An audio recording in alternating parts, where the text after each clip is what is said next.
የደቡብ ምዕራብ ኢትዮጵያ ሕዝቦች ክልል ምክር ቤት በስድስተኛ ዙር አምስተኛ ዓመት የሥራ ዘመን 9ኛ ጉባኤው ከምክር ቤት አባላት የተለያዩ ጥያቄዎች ቀርበው በክልሉ ርዕሰ መስተዳድር ዶክተር ኢንጂነር ነጋሽ ዋጌሾ ምላሽና ማብራሪያ ተሰጥቶባቸዋል። ከምክር ቤት አባላቱ ከመንገድ መሰረተ ልማት ጋር ተያይዞ ለቀረበው ጥያቄ በሰጡት ምላሽ በክልሉ የሚገነቡ መንገዶች በፌዴራል በክልሉ መንግስትና በማህበረሰቡ ተሳትፎ እንደሚሰሩ ገልጸው አቅምን ታሳቢ ተደርጎ የተለያዩ ስራዎች እየተሰሩ ስለመሆናቸው ተናግረዋል። ማንሰራቸውን ማቀድ የለብንም። ባለን አቅም ልክ አቅማችን አሰባስበን መስራት መፈጸም በምንችል ልክ ማቀድ አለብን። የሌለ ተስፋ ለህዝባችን መስጠት የለብንም የሚል ቁርጠኛ አቋም ይዘን ባለው ውስን በጀት ቅድሚያ የምንሰጣቸውን እንደየአካባቢው ባህሪ ለይተን ቅድሚያ ሰጥተናል። እንደዚህ አይነት ጉዳዮችን በራሳችን ከሁሉም ተቋማት ጋር በጋራ በመሆን ቁጭ ብለን ገምግመን የበጀት ድልድል አድርገን በዚህ መንገድ ተካሂዷል። ከከተማ ልማት አንጻር የክልሉ ከተሞችን ከማዘመንና የሚመሩበትን ስርዓት ከመዘርጋት አኳያ መሰረተ ልማቶችን ለማሟላት ጅምር ስራዎች መኖራቸውንና ይህን አጠናክሮ መቀጠል እንደሚገባ ገልጸዋል።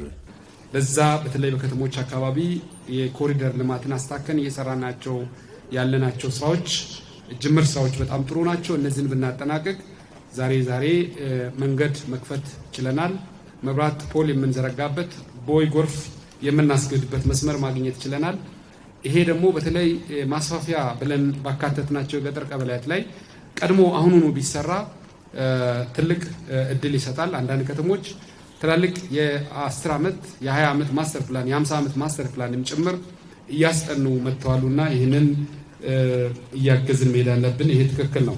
የትምህርት ጥራትንና ውጤትን ለማሻሻል በርካታ ስራዎች እየተሰሩ መሆናቸውን የገለጹት ርዕሰ መስተዳድር ዶክተር ኢንጂነር ነጋሽ ዋጌሾ ከ67,000 በላይ ተማሪዎች በመንግስትና በማህበረሰቡ ትብብር የምገባ አገልግሎት እያገኙ ስለመሆናቸው ተናግረዋል። በተለይ ከተማሪ ውጤት ጋር ያለው ትክክል ነው፣ መስራት ያለብን ጉዳይ ነው። በጣም ዝቅተኛ ነው። ካለፈው ዓመት ግን የተሻለ ነው።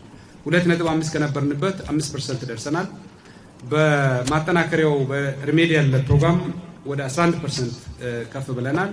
ግን በቂ አይደለም። ይሄ ብዙ ስራዎች ይህንን ለማረም ለማከም እየሰራን ያለናቸው ስራዎች አሉ። ውጤቱን እንግዲህ ሰኔ ሐምሌ ሲደርስ እናየዋለን። ከመገባ ጋር ጥሩ ስራዎች አሉ። በተለይ ማህበረሰቡ ለመገባ የሰጠው ትኩረት ዛሬ ሀብት እያሰባሰብ ነው። እህል ያሰባስባሉ፣ ገንዘብም ያዋጣሉ። በዛ አካባቢው አስተዳደርም ደግሞ ምግብ የሚያበስሉ ባለሙያዎችን ቀጥሮ ለተማሪዎች ምግብ እያቀረበ ነው። ይሄ ቀጣይነት እንዲኖረው ይሄ ባህል እንዲሆን መስራት አለብን። የተከበሩ ምክር ቤት አባላትም በዚህ ብታግዙ ዛሬ 67,000 ተማሪን መመገብ ቀላል አይደለም በእኛ ክልል ደረጃና ይሄ ግን ማደግ አለበት መጨመር አለበት የሚለውን እንወስዳለን። ከፍጆታ ምርት አቅርቦት አንጻር መንግስት ትኩረት ሰጥቶ እየሰራ መሆኑንና በክልሉ የሚስተዋል የፍጆታ ምርቶች እጥረት አለመኖሩን ተናግረዋል።